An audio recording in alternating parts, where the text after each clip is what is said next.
પ્રવેશ લીધો છે, એટલે કે તમે 10મું પાસ કરી અને 11 કોમર્સની અંદર પ્રવેશ કરો છો, બરાબર? તો 11મા ધોરણની અંદર સૌપ્રથમ તો તમે કોમર્સની લાઈન પકડી છે. તો એ કોમર્સની અંદર તમારે શું ભણવાનું છે એના વિશે થોડી ચર્ચા કરીશું. ત્યાર પછી આગળ આપણે સિલેબસ વિશે વાત કરીએ. પરંતુ 11 કોમર્સની અંદર તમે એડમિશન લીધું છે, તો 11 કોમર્સ શા માટે તમે પસંદ કરો છો એની તમને ખબર હોવી જોઈએ. 11 કોમર્સ ભણો તો છો, પણ 11 કોમર્સમાં કયા વિષયો આવે છે, એ વિષયોમાં શું ભણવાનું હોય છે એના વિશેની તમને થોડીક માહિતી હોવી જોઈએ. તમે આ લાઈન તો લઈ લીધી કે 11 કોમર્સ ભણવું છે, પણ 11 કોમર્સ પછી શું, કઈ લાઈન, શેના માટે 11 કોમર્સ જરૂરી છે, કે 11 કોમર્સથી કઈ જોબ મળે છે, એ બધા માટેની થોડી ચર્ચા કરી લઈએ. તો 11 કોમર્સ ની અંદર જેટલા વિષયો છે એ બધા જ વિષયો જીવનમાં વ્યવહાર સાથે સંકળાયેલા છે, કે આપણા જીવન જરૂરિયાત જેટલા વ્યવહારો કરીએ છીએ એ દરેક વ્યવહારની અંદર કોમર્સના દરેક વિષય એકબીજા સાથે સંકળાયેલા છે. તો પહેલા તો આપણે કયા કયા વિષય આવે એ જોઈ લઈએ. તો સૌથી પહેલો વિષય છે નંબર 1, નામના મૂળ તત્વો.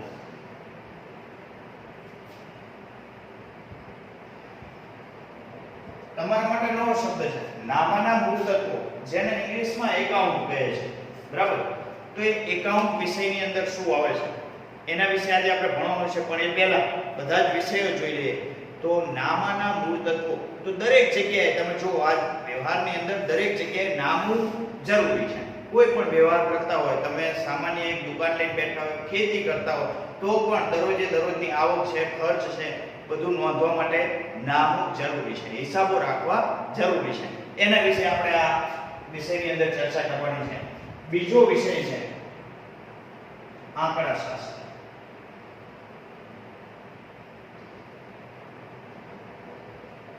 તો આંકડાશાસ્ત્ર એક ગાણિતિક વિષય છે, એટલે કે ગણિત જેવો વિષય છે, કે જે તમે 10માની અંદર તમે આંકડાશાસ્ત્ર વિશે માહિતી મેળવી લીધી હતી, બરાબર? કે 10માની અંદર તમે આંકડાશાસ્ત્રના અમુક પ્રકરણ ભણ્યા હતા, તમને ખ્યાલ જ છે.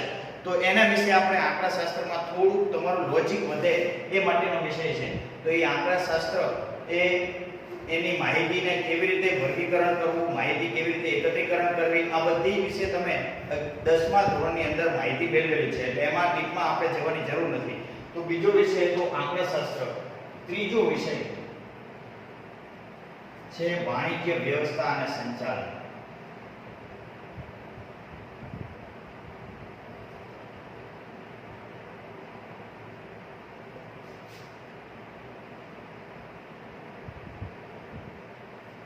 જેને કહે છે BA, અંગ્રેજીમાં BA, ટૂંકમાં બિઝનેસ એડમિનિસ્ટ્રેશન, એટલે કે વાણિજ્ય વ્યવસ્થા અને સંચાલન.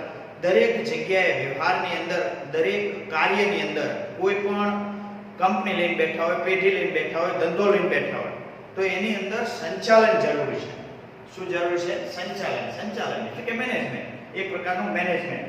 તો તમે કોમર્સની અંદર ભણીને બહાર નીકળશો એટલે તમારે ગમે ત્યાં નોકરી કરવા જવું હોય, તો તમને તમારા હાથની અંદર જો મેનેજમેન્ટ પાવર હશે તો સૌથી વધારે તમે પૈસા કમાતા હશો. પહેલી વસ્તુ તો આ કે કોઈ પણ કંપનીની અંદર તમે જાઓ છો, તો એ કંપનીની અંદર તમે નોકરી કરવા જાઓ છો, તો સૌથી વધારે પગારદાર કોણ હોય? કે જે ધંધાનું મેનેજમેન્ટ કરતો હોય એ, બરાબર? એની નીચે બધા જ કર્મચારીઓ કામ કરતા. તો આપણે આ કોમર્સ વિષય લીધા છે, તો કોમર્સનું મુખ્ય કારણ આ છે કે તમારામાં મેનેજમેન્ટ પાવર આવે છે, બરાબર? તો એ વિષય ભણવાનો છે, એ છે વાણિજ્ય વ્યવસ્થા અને સંચાલન, બરાબર? ત્યારબાદ ચોથો વિષય છે સેક્રેટરીયલ પ્રેક્ટિસ, વાણિજ્ય પત્ર વ્યવહાર. વાણિજ્ય પત્ર વ્યવહાર અને સેક્રેટરીયલ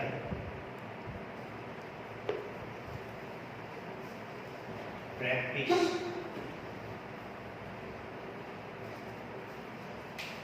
એટલે આને ટૂંકમાં કહે છે SPCC. SP એટલે સેક્રેટરીયલ પ્રેક્ટિસ અને CC એટલે કોમર્શિયલ કોમ્યુનિકેશન. વાણિજ્ય પત્ર વ્યવહાર અને સેક્રેટરીયલ પ્રેક્ટિસ. તો એની અંદર શું હોય છે? તો કે સેક્રેટરીને લગતી માહિતી. કોઈ પણ કંપનીની અંદર જાઓ તો કોઈ એક હિસાબો રાખવા માટે સેક્રેટરીની નિમણૂક થતી હોય છે, બરાબર? તો એ સેક્રેટરી તરીકે તમે ફરજ બજાવી શકો છો, કંપનીની અંદર જોબ કરી શકો છો.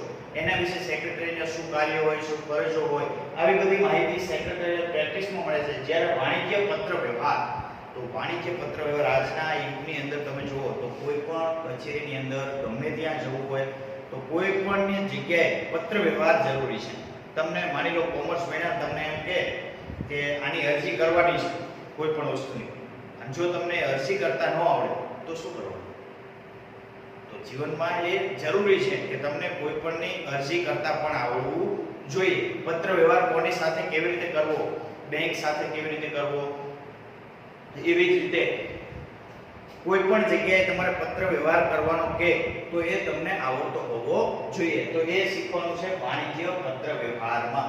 તો વાણિજ્ય પત્ર વ્યવહારમાં જુદા જુદા સંલગ્ન પત્રો શીખવાના છે, ભણવાના છે. તેમજ સેક્રેટરીયલ પ્રેક્ટિસ એટલે સેક્રેટરીને લગતા વ્યવહારો આપણે કેવી રીતે કરવા, સેક્રેટરીની શું ફરજો હોય, શું કામગીરી હોય, એ શીખવાનું છે.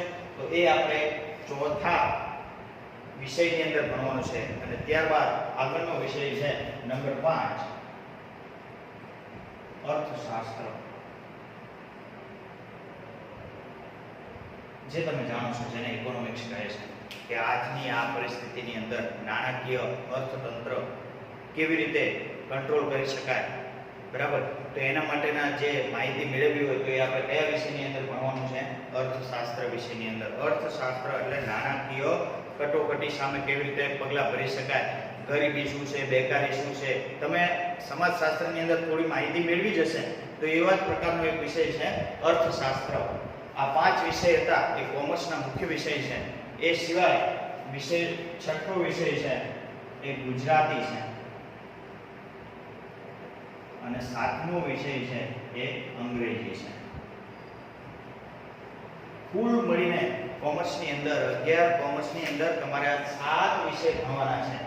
તો આ 7 વિષયની અંદર આપણે એને વર્ગીકરણ કરવું હોય તો પહેલા જે 2 વિષય છે એ આંકડાકીય વિષય છે, ગાણિતિક, આંકડાકીય એટલે કે ગાણિતિક વિષય છે. જ્યારે ત્રીજો, ચોથો અને 5મો વિષય છે એ થિયરિકલ વિષય છે, અને છેલ્લા 2 વિષય છે એ ભાષાકીય સબ્જેક્ટ છે. આ રીતે આપણે 3 ભાગમાં આ કોમર્સના વિષયને વર્ગીકરણ કરી શકીએ. તો મિત્રો 10મા પછી જ્યારે તમે 11માની અંદર આવ્યા છો તો 11માની અંદર તમારે 11 કોમર્સની અંદર આ 7 વિષય ભણવાના છે. એમાંથી મુખ્ય વિષય તરીકે આપણો જે પહેલો જ વિષય છે નામાના મૂળ તત્વો, એના વિશે આજે આપણે ભણવાનું છે. તો નામાના મૂળ તત્વો એટલે શું? તો નામા વિશે આપણે આજે માહિતી મેળવવાની છે.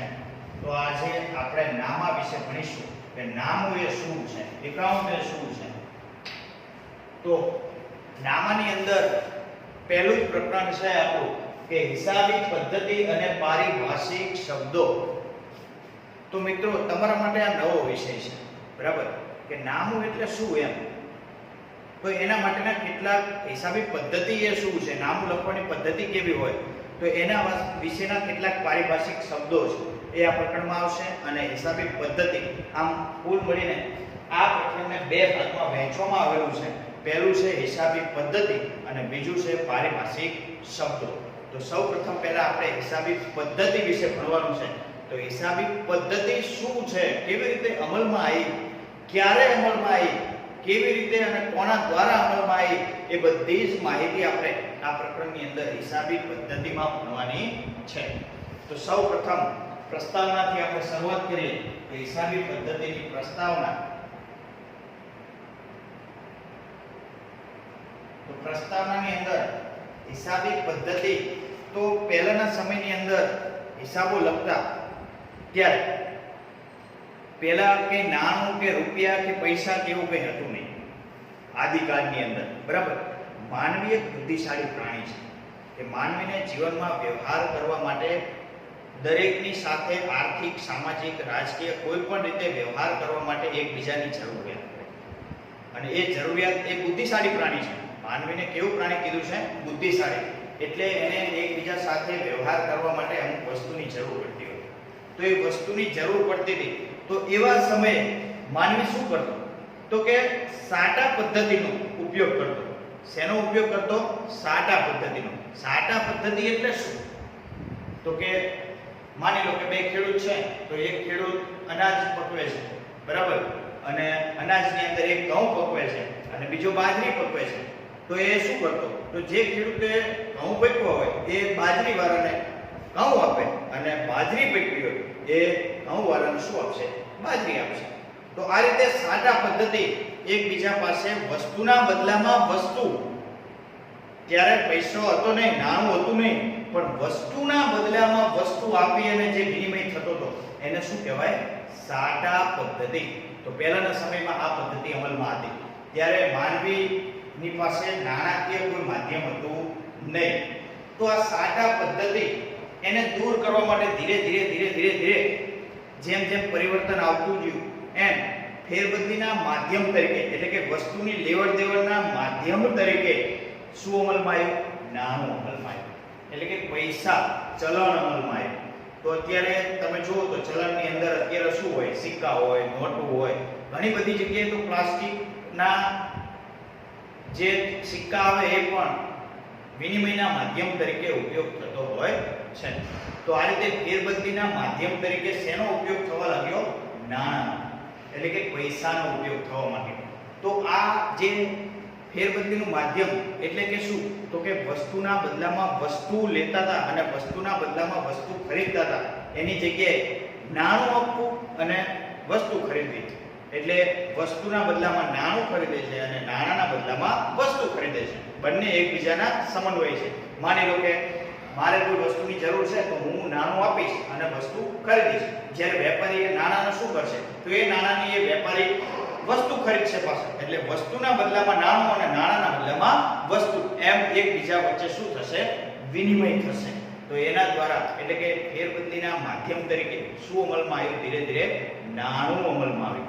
તો એ નાણાં દ્વારા જે પ્રવૃત્તિ થાય છે, નાણાં દ્વારા જે પ્રવૃત્તિ થાય છે, એટલે કે વિનિમય થાય છે, લેવડ દેવડ થાય છે, એને કહેવાય આર્થિક પ્રવૃત્તિ. શું કહેવાય? આર્થિક પ્રવૃત્તિ.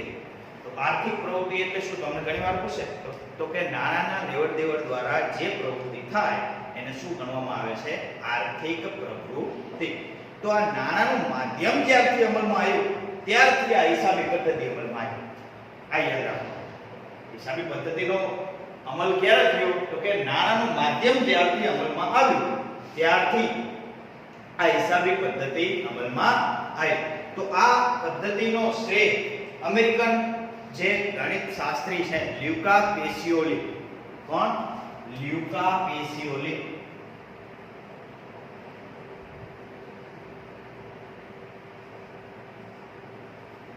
ના સિરે જાય છે. એટલે આ ગણિત શાસ્ત્રી હતો, પણ આ પદ્ધતિને અમલમાં મૂકનાર જે અમેરિકન હતો એ વર્ષો પહેલા, આજથી લગભગ 500 વર્ષ પહેલાની વાત છે.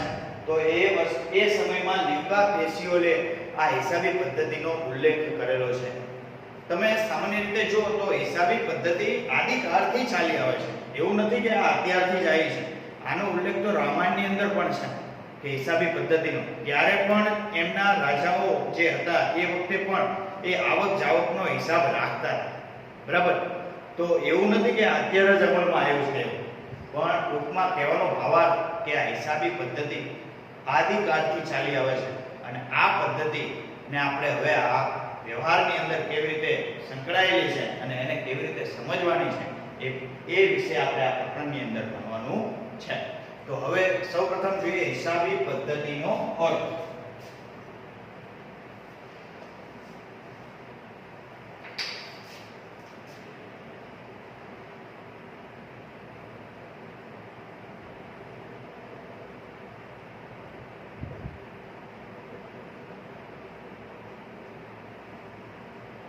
હિસાબી પદ્ધતિનો અર્થ AICPA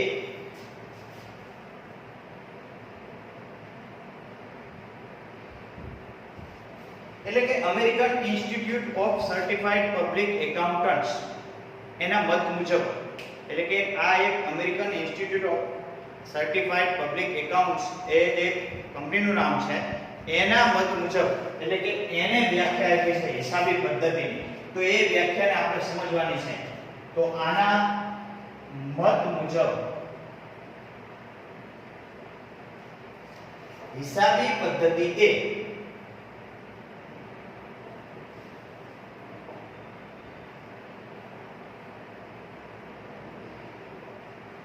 વ્યવહારો અને બનાવો, સમજો, વ્યવહારો અને બનાવો જે નાણાકીય લક્ષણ ધરાવતા હોય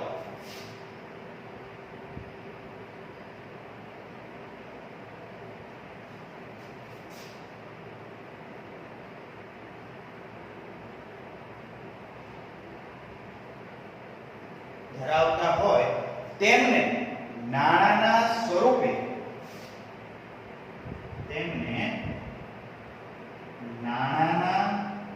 સ્વરૂપે નોંધવાની, વર્ગીકરણ કરવાની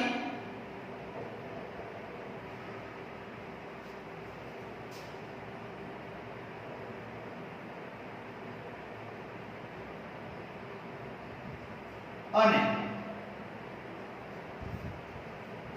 તેના તારણો કાઢીને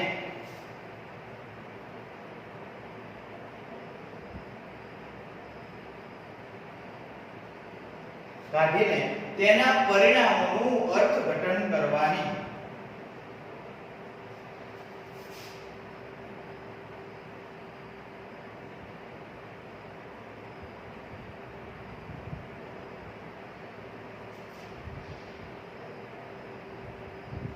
કળા છે.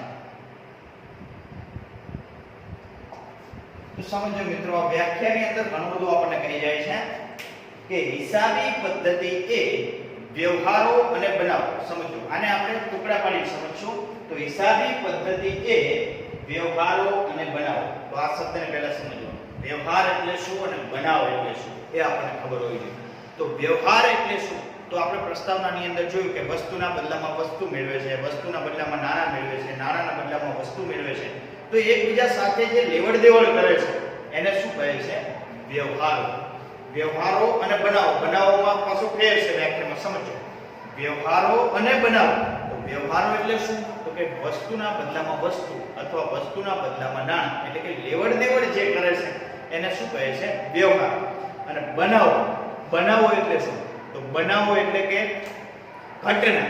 બનાવો એટલે એક ઘટના. તો માની લો કે વ્યવહાર કરે છે, તો એ વ્યવહારના અંતે શું ઘટના બને છે સમજો.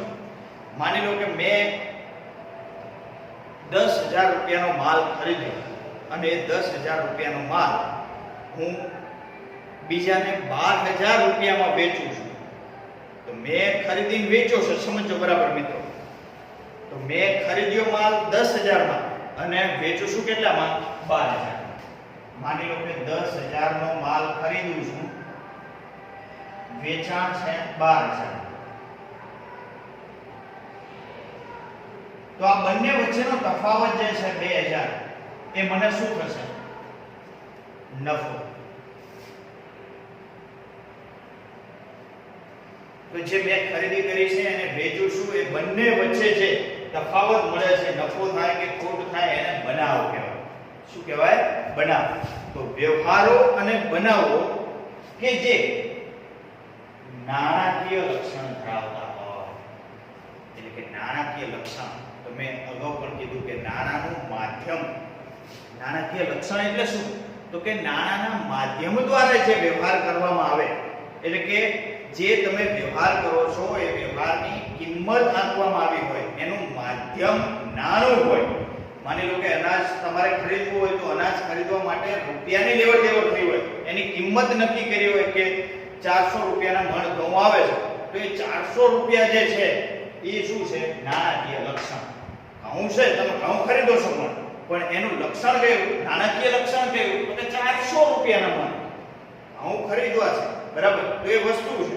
વસ્તુને ખરીદવા માટે જ્યારે એની કિંમત આંકવામાં આવે છે, ત્યારે શું બને છે? નાણાકીય લક્ષણ. તો તો નાણાકીય લક્ષણ ધરાવતા હોય તેમને નાણાના સ્વરૂપે નોંધવાની. સમજો મિત્રો, કેવી રીતે નોંધવાની? નાણાના સ્વરૂપે નોંધવાની. તો તમે જ્યારે નોંધ કરો છો કે તમે ઘઉં ખરીદ્યા, બરાબર, તો એ 400 રૂપિયાના મણ ઘઉં ખરીદો છો, તો તમે હિસાબી ચોપડાની અંદર નોંધ કરશો તો શું કરશો? એક મણ ખરીદ્યા ઘઉં એવું લખશો? ના, રકમ લખવી પડશે. શું લખવી પડશે?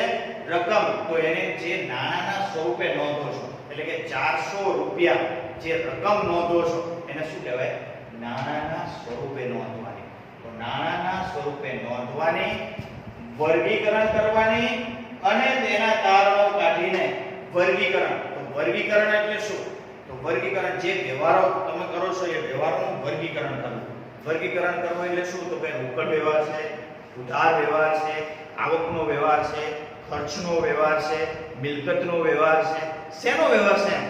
જે વ્યવહારો એને જે તે ખાતાની અંદર નોંધવાનું, એટલે કે એને વર્ગીકરણ કરવાનું. વર્ગીકરણ કરીને શું કરવાનું? એના તારણો કાઢવાના. જેમ આપણે અહીંયા તારણ કાઢ્યું એમ કે આ ખરીદી કરી હતી એટલામાં વેચાણ કર્યું, તો તારણ શું મળ્યું? તો કે નફો મળ્યો. તો તારણો કાઢીને તેના પરિણામોનું અર્થઘટન કરવાની. હવે તમે અહીંયા તારણો કાઢ્યું, પછી એનું પરિણામ શું મળ્યું? તો કે નફો. નફો મળ્યો, તો એ નફો એનું પરિણામ છે. પરિણામોને શું કરવાનું? અર્થઘટન કરવાનું. અર્થઘટન એટલે ભવિષ્યમાં આ ખરીદી કરવી કે ના કરવી એના વિશે ડિસ્કસ કરવી, અર્થઘટન કરવું. તો એ કરવાની કળા એટલે શું? હિસાબી પદ્ધતિ. તો હવે ધીરે ધીરે આપણે આ વ્યાખ્યાને સમજવી છે. એક વાક્યનો પ્રશ્ન પૂછાય તો એ અહીંયા વ્યાખ્યાને આપણે ભાગ પાડી દીધા છે. તો કે હિસાબી પદ્ધતિ એ વ્યવહારો અને બનાવો. આટલું યાદ રાખવું પડે. હિસાબી પદ્ધતિ એ વ્યવહારો અને બનાવો. શું યાદ રાખવાનું? વ્યવહારો અને બનાવો. મગજમાં ફિટ કરી દેવાનું. વ્યવહારો અને બનાવો. હિસાબી પદ્ધતિમાં શું હોય? તો કે વ્યવહારો હોય અને બનાવો હોય. જે શું ધરાવે છે? તો કે જે નાણાકીય લક્ષણ ધરાવતું હોય. શું ધરાવતું હોય? નાણાકીય લક્ષણ ધરાવતા હોય. એટલે કે નાણાના માધ્યમ દ્વારા એનો ઉપયોગ થયો હોય, ખરીદી વેચાણ થયું હોય. એટલે કે વ્યવહારો અને બનાવો કે જે નાણાકીય લક્ષણ ધરાવતું હોય તેમજ તેના નાણાં સ્વરૂપે નોંધવાની. એટલે કે નાણાના સ્વરૂપે નોંધવાની. એટલે આ ત્રણ વસ્તુ યાદ રાખવાની. વ્યવહારો કે બનાવો નાણાકીય લક્ષણો ધરાવે છે, નાણાકીય સ્વરૂપે નોંધવાની. નાણાકીય સ્વરૂપે નોંધી દીધા પછી શું કરવાનું? તો કે એનું વર્ગીકરણ કરવાનું.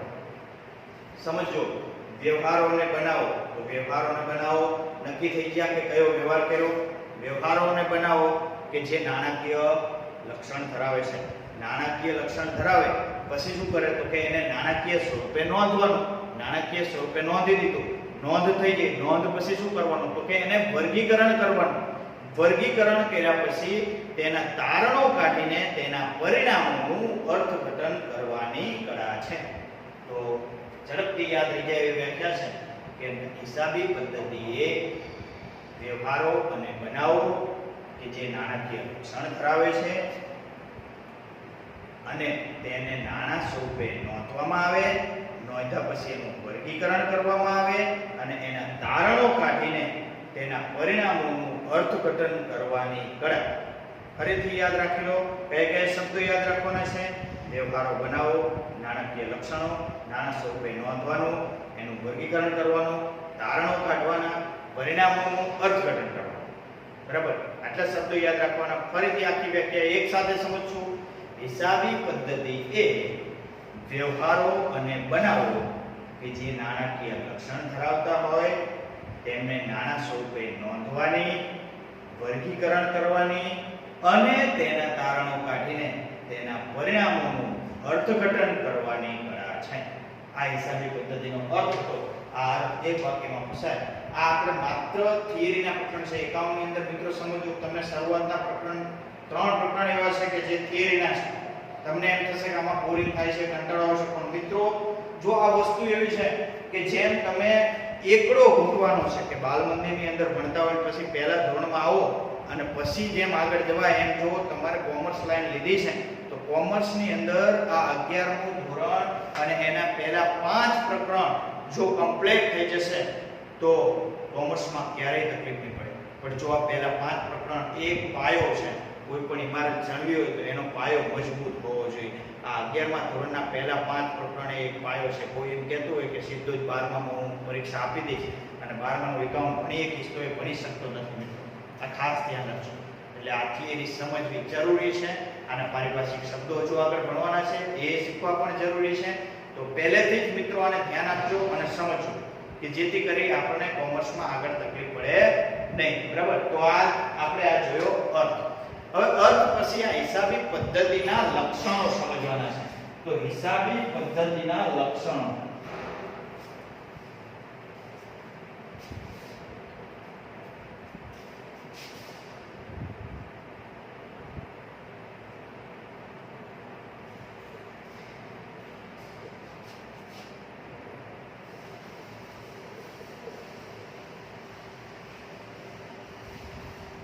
તો જે વ્યાખ્યા છે એના આધારે હિસાબી પદ્ધતિના લક્ષણો હોય છે. તો પહેલું લક્ષણ છે નાણાકીય લક્ષણ.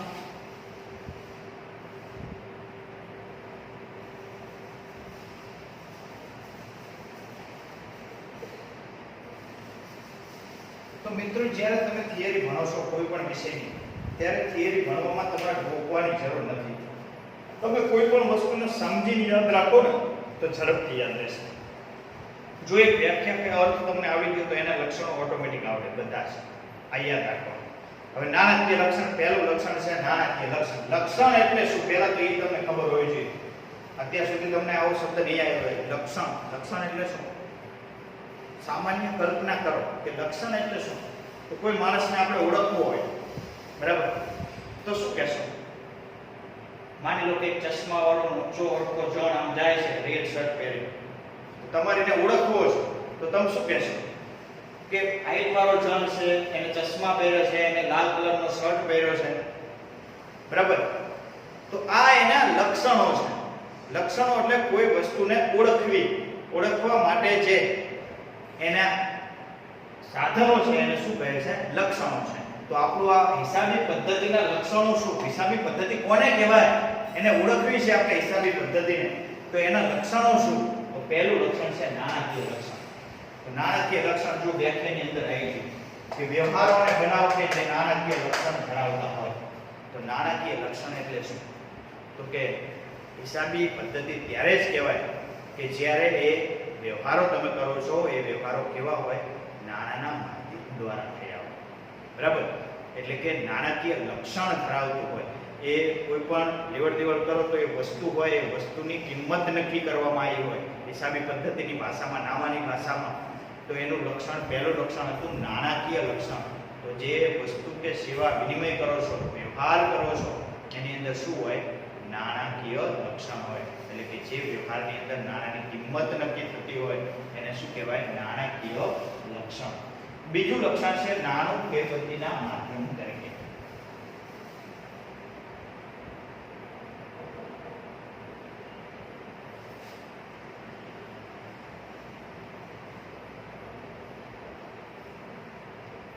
તો કે હિસાબી પદ્ધતિનું બીજું લક્ષણ શું? તો કે નાણું એ ફેરબદલીના માધ્યમ તરીકે.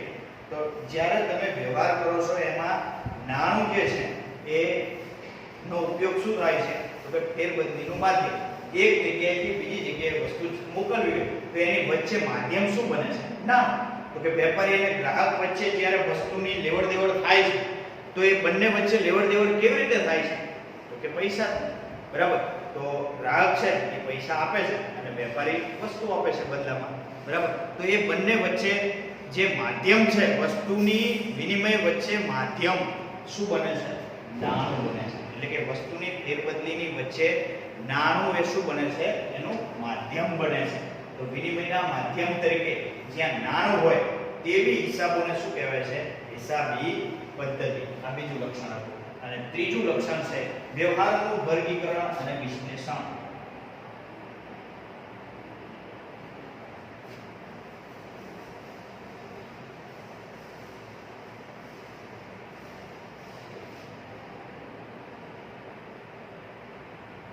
જો લક્ષણોના મુદ્દા તમારે જોવાના જ જેવા પડતા મિત્રો. મેં તમને અગાઉ પણ કીધું કે ગોખવાની જરૂર નથી, વ્યાખ્યા આવડે, બધી જ વસ્તુ અંદર હોય છે.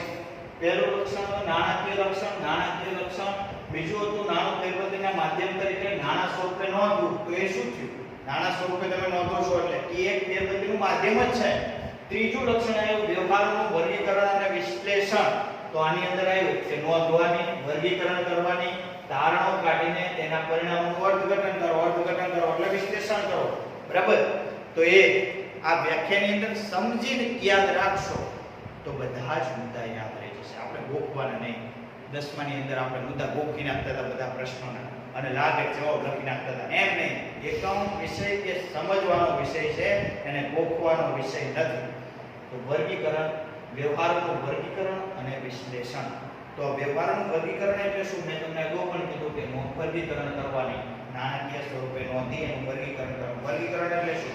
તો કે ધંધામાં જેટલા વ્યવહારો થાય છે લેવડ દેવડના, એ વ્યવહારોની અંદર કયા વ્યવહાર રોકડના વ્યવહારો છે, કયા વ્યવહાર ઉધારના વ્યવહારો છે, કેટલા વ્યવહાર આવકના વ્યવહારો છે, કેટલા વ્યવહાર ખર્ચના વ્યવહારો છે, કેટલા વ્યવહાર દેવાના વ્યવહારો છે, કેટલા વ્યવહાર મિલકતોના વ્યવહારો છે.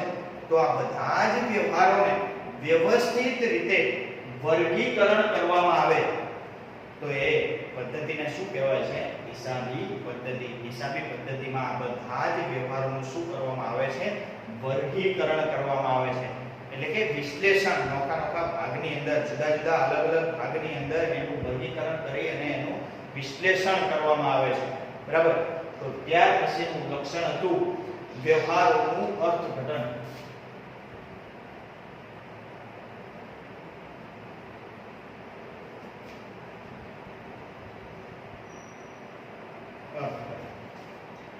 તો વ્યવહારોનું અર્થઘટન એટલે શું? તો તમે જે વ્યવહારો કરો છો એનું વર્ગીકરણ કરો છો, એના અંતે તમે એના ઉપરથી શું તારણો કાઢો છો, શું પરિણામો મેળવો છો? એટલે કે એનું અર્થઘટન શું કરશો તમે કે આ વ્યવહાર કરવાથી આપણને લાભ થયો કે નુકસાન થયું? મેં તમને અંદાજ ઉદાહરણ આપીને સમજાવ્યું કે 10,000 રૂપિયાની ખરીદી કરી હોય, 12,000 માં વેચો છો તો 2,000 નો શું થાય છે? નફો થાય છે. તો એ અર્થઘટન કરો છો તમે વ્યવહારનું કે ખરીદી કરીને વેચાણ કરો તો આપણને નફો થાય છે. તો આ રીતે જેમ વ્યવહારો, જેટલા વ્યવહારો ધંધાની અંદર થયા હોય એ વ્યવહારોનું શું કરવાનું? અર્થઘટન કરવાનું. તો અર્થઘટન કર્યા પછી આ 4 લક્ષણો હતા. ત્યાર પછીનું લક્ષણ છે જથ્થાત્મક માહિતી.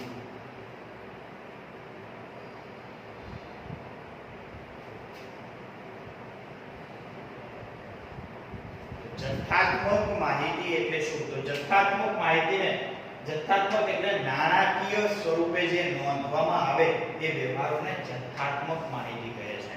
નામાની પરિભાષામાં નાણાકીય સ્વરૂપે એટલે કે નાણાના સ્વરૂપે જે વ્યવહારોની નોંધ થાય છે એને શું કહે છે? જથ્થાત્મક માહિતી. એક સાથે બધા જ વ્યવહારોની નોંધ કરવામાં આવતી હોય પણ એને શેમાં નોંધ થતી હોય?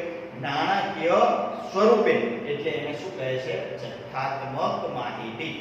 ત્યારબાદ આર્થિક નિર્ણય. આગળનું લક્ષણ છે આર્થિક નિર્ણય. તો આ હિસાબી પદ્ધતિના આધારે તમે આર્થિક નિર્ણયો પણ લઈ શકો છો. તો આર્થિક નિર્ણયો એટલે શું? આર્થિક એટલે નાણાકીય. નાણાકીય નિર્ણયો એટલે કે વર્ષની અંદર, વર્ષ દરમિયાન ધંધાએ કેટલો નફો કર્યો, કે જે ફરીથી બીજા વર્ષમાં શું પરિવર્તન લાવવું, શું નિર્ણયો લેવા ભવિષ્યમાં કે આનાથી વેચાણ વધારવું, ખરીદી વધારવી, ઘટાડવી કે શું કરવું, એવા આર્થિક નિર્ણયો લેવા હોય તો એ શેના આધારે લઈ શકો છો?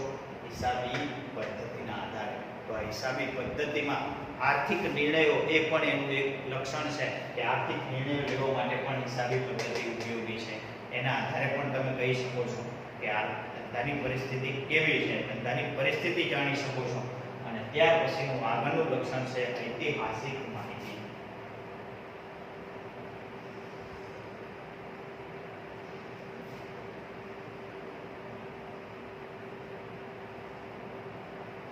ઐતિહાસિક માહિતી એટલે કે તમે જે ભૂતકાળની અંદર, ઇતિહાસની અંદર, ભૂતકાળની અંદર તમારા વ્યવહારો કેવા હતા, ધંધાકીય કેવા કેવા વ્યવહારો કર્યા હતા એ જોવું હોય તો એ તમે શેના દ્વારા મેળવી શકો છો? હિસાબી પદ્ધતિના દ્વારા કે અગાઉના વર્ષના હિસાબો જોશો એટલે તમને ખબર પડશે કે ભવિષ્યમાં ભૂતકાળની અંદર આવા નિર્ણયો લીધા હતા, તો હવે ભવિષ્યમાં કેવી રીતે નિર્ણયો લેવા, તો આવી ઐતિહાસિક માહિતી પણ તમને શેના દ્વારા મળે છે? હિસાબી પદ્ધતિ દ્વારા. તો આ હિસાબી પદ્ધતિના આટલા લક્ષણો હતા. અહીંયા જોડો મિત્રો, આ માત્ર સમજૂતી માટે છે, સમજવા માટે છે. આ પ્રશ્ન ક્યાંય પરીક્ષામાં પૂછાતો નથી. આ થિયરી માત્ર ને માત્ર સમજવા માટેની છે, બરાબર? કે નામનું એ શું છે, હિસાબી પદ્ધતિ શું છે. આમાંથી પરીક્ષાની અંદર માત્ર પારિભાષિક શબ્દો, જે આના પછીનો જે પ્રકરણનો બીજો ભાગ છે, હિસાબી પદ્ધતિ અને પારિભાષિક શબ્દો, એ આપણે ખાસ તૈયાર કરવાના છે. તો આ હિસાબી પદ્ધતિ શું કહેવા માંગે છે, હિસાબી પદ્ધતિ કોને કહેવાય, આ તમારા માટે નવો વિષય છે, એટલા માટે આને સમજવું જરૂરી છે. તો હિસાબી પદ્ધતિનો અર્થ જોયો, એના લક્ષણો જોયા, અને આ એક પ્રકારની પ્રક્રિયા છે.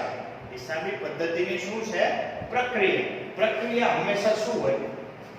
ચક્ર સ્વરૂપે. એટલે કે પ્રક્રિયાને આપણે સમજવી હોય, હિસાબી પ્રક્રિયાને.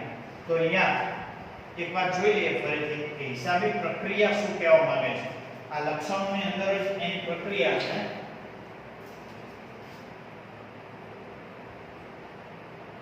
હિસાબી પ્રક્રિયા જે અર્થની અંદર આપણે સમજ્યા છે. તો પ્રક્રિયામાં શું હોય, તો આપણે એને ચક્ર દ્વારા સમજીએ. પ્રક્રિયા. તો સૌથી પહેલા તમે હિસાબોને શું કરો છો? તો કે એની નોંધણી કરો છો. તો સૌથી પહેલું પ્રક્રિયાની અંદર નોંધણી. આ હિસાબી એક પ્રક્રિયા છે. સૌથી પહેલા તમે વ્યવહાર કરો એટલે શું કરો? કે હિસાબોને નોંધો, એટલે એની નોંધણી કરો. નોંધણી કર્યા પછી શું કરો? તો કે એનું વર્ગીકરણ કરો. અલગ અલગ પ્રકારના વ્યવહારો હોય એનું.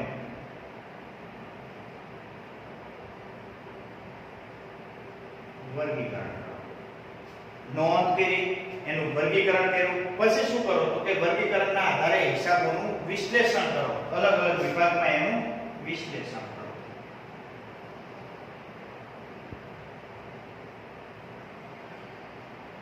વિશ્લેષણ કરી નાખ્યા પછી શું કરો? તો કે વિશ્લેષણના આધારે તમે શું એનું નક્કી કરો? એના તારણો કાઢો છો. કે વિશ્લેષણ કર્યા પછી આમાં તમને શું મળ્યું? તો એના તારણો કાઢો.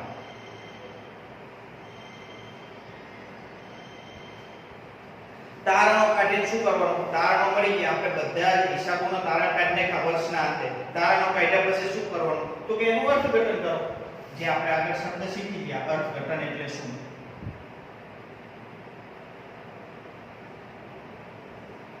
એ તારણોને જોવાના અને એના આધારે ભવિષ્યના નિર્ણયો લેવાના, એને કહેવાય અર્થઘટન. અર્થઘટન કરીને શું કરવાનું? છેલ્લે એનો અહેવાલ રજૂ કરવો. શું કરશો? અહેવાલ. આખા વર્ષ દરમિયાનનો શું નક્કી કરો છો? અહેવાલ. તો આ છે એક હિસાબી પ્રક્રિયા કે જે વ્યવહારોને બનાવો, નોંધો છો, એનું વર્ગીકરણ કરો છો, વિશ્લેષણ કરો છો, તારણો કાઢો છો, અને એ તારણો પરથી એનું અર્થઘટન કાઢી અને અહેવાલો રજૂ કરો છો. એટલે શું તમારું બને છે? આખી એક પ્રકારની હિસાબી પદ્ધતિ. બરાબર? તો આ એક પ્રક્રિયા હતી જેને આપણે ટૂંકમાં સમજી લીધી. તો હવે જ્યારે આગળના પીરિયડની અંદર આપણે જોશું ત્યારે એ હિસાબી પદ્ધતિના હેતુઓ શીખવાના છે, એ આપણે નેક્સ્ટ પીરિયડની અંદર જોશું.